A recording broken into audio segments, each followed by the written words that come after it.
First planting.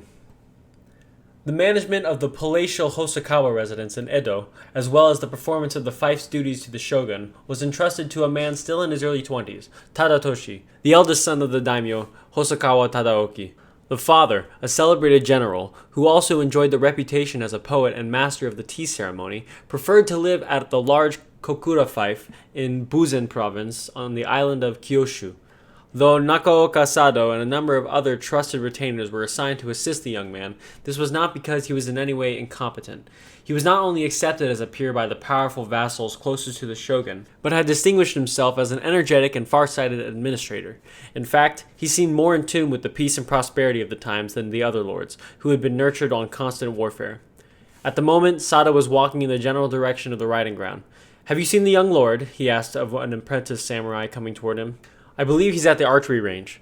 As Sado threaded his way down a narrow path, he heard a voice asking, "May I have a word with you?" Sado stopped, and Iwama Kakube, a vassal respected for his shrewdness and practicality, came up to him. "You're going to talk to his lordship?" he asked. "Yes." "If you're not in a hurry, there's a little matter I'd like to consult with you about. Why don't you sit down over there?" As they walked a few steps to a rustic arbor, Kakube said, "I have a favor to ask. If you have a chance during your talk, there's a man I'd like to recommend to the young lord." "Someone wanting to serve the house of Hosokawa?" "Yes, I know all sorts of people come to you with the same request, but this man's very unusual." "Is he one of those men interested only in security and a stipend?" "Definitely not. He's related to my wife. He's been living with us since he came up from Iwakuni a couple of years ago, so I know him quite well." "Iwakuni? The house of Kikawa held Suwa province before the Battle of Sekigahara. Is he one of their ronin?"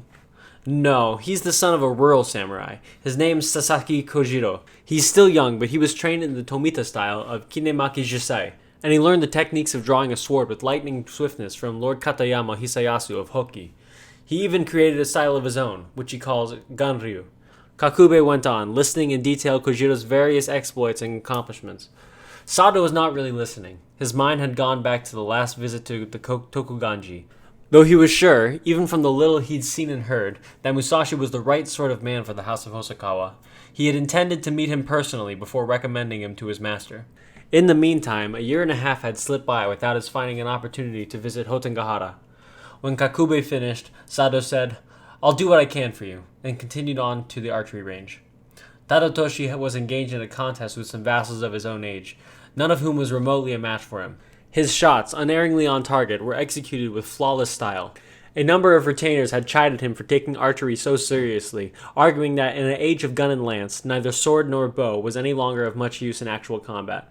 To this he had replied cryptically, "My arrows are aimed at the spirit." The Hosokawa retainers had the highest respect for Tadatoshi, and would have served under him with enthusiasm even if his father, to whom they were also devoted, had not been a man of substantial accomplishments. At the moment, Sado regretted the promise he had just made to Kakube. Tadatoshi was not a man to whom one lightly recommended prospective retainers. Wiping the sweat off his face, Tadatoshi walked past several young samurai with whom he'd been talking and laughing. Catching sight of Sado, he called, "How about it, ancient one? Have a shot?" "I make it a rule to compete only against adults," Sado replied.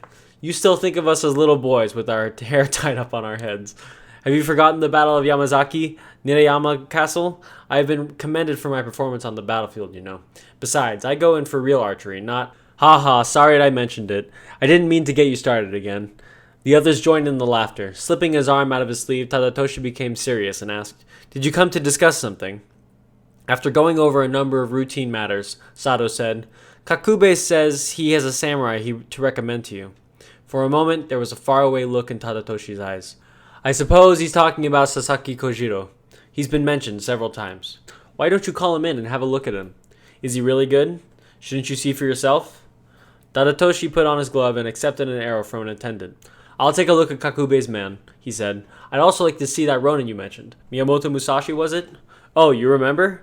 "I do. You're the one who seems to have forgotten." "Not at all, but being so busy, I haven't had a chance to go out to Shimosa." "If you think you found someone, you should take the time. I'm surprised at you, Sado, letting something so important wait until you've gotten other business to take you out there. It's not like you." "I'm sorry. There are always too many men looking for positions. I thought you'd forgotten about it. I suppose I should have brought it up again."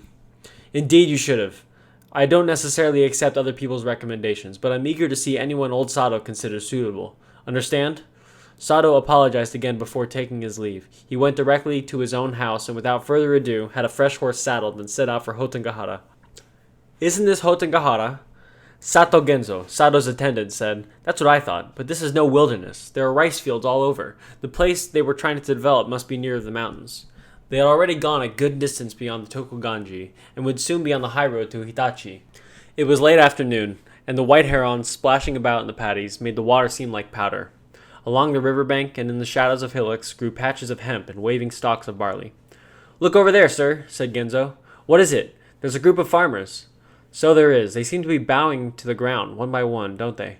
It looks like some sort of religious ceremony. With the snap of the reins, Genzo forded the river first, making sure it was safe for Sato to follow. You there! Called Genzo. The farmers, looking surprised, sped out from the circle to face the visitors. They were standing in front of a small cabin, and Sato could see that the object they had been bowing before was a tiny wooden shrine no larger than a birdcage. There were about 50 of them, on their way home from work, it appeared, for their tools had all been washed. A priest came forward, saying, Why, it's Nagaoka Sato, isn't it? What a pleasant surprise! And you're from the Tokuganji, aren't you? I believe you're the one who guided me to the village before the bandit raid. That's right. Have you come to pay a call at the temple? No, not this time. I'll be going back right away. Could you tell me where I might find that ronin named Miyamoto Musashi? He's not here anymore. He left very suddenly. Left suddenly? Why should he do that? One day last month, the villagers decided to take a day off and celebrate the progress that's been made here. You can see for yourself how green it is now. Well, the morning after that, Musashi and the boy, Iori, were gone. The priest looked around, as though half expecting Musashi to materialize out of the air. In response to Sato's prompting, the priest filled in the details of the story. After the village had strengthened its defenses under Musashi's leadership, the farmers were so thankful for the prospect of living in peace that they practically deified him. Even the ones who had ridiculed him most cruelly had come forward to help with the development project. Musashi treated them all fairly and equally, first convincing them that it was pointless to live like animals. He then tried to impress upon them the importance of exerting a little extra effort as to give their children a chance for a better life. To be real human beings, he told them, they must work for the sake of posterity. With 40 or 50 villagers pitching in to help each day, by fall they were able to keep the flood waters under control. When winter came, they plowed, and in the spring they drew water from the new irrigation ditches and transplanted the rice seedlings. By early summer, the rice was thriving, while in the dry fields, hemp and barley were already a foot high. In another year, the crop would double. The year after that, triple. Villagers began to drop in at the cabin to pay their respects, thanking Musashi from the bottom of their hearts, the women bearing gifts of vegetables. On the day of the celebration, the men arrived with great jars of sake and all took part in performing a sacred dance accompanied by drums and flutes. With the villagers gathering around him, Musashi had assured them that it was not his strength, but theirs. All I did was show you how to use the energy you possess. Then he had taken the priest aside to tell them he was concerned about their relying on a vagabond like him. Even without me, he said, they should have confidence in themselves and maintain solidarity. He had then taken out a statue of Kannon he carved and given it to the priest. The morning after the celebration, the village was in an uproar. He's gone! He can't be! Yes, he's disappeared! The cabin's empty! Grief-stricken, none of the farmers went near the fields that day. When he heard about it, the priest reproached them sharply for their ingratitude, urging them to remember what they had been taught and subtly coaxing them to carry on the work that had been started. Later, the villagers had built a tiny shrine and placed the treasured image of Kannon in it. They paid their respects to Musashi, morning and evening, on their way to and from the fields. Sato thanked the man for the information, concealing the fact that he was disconsolate as only a man of his position could be. As his horse made its way back through the evening mist of late spring, he thought uneasily, I shouldn't have put off coming. I was derelict in my duty, and now I have failed my lord.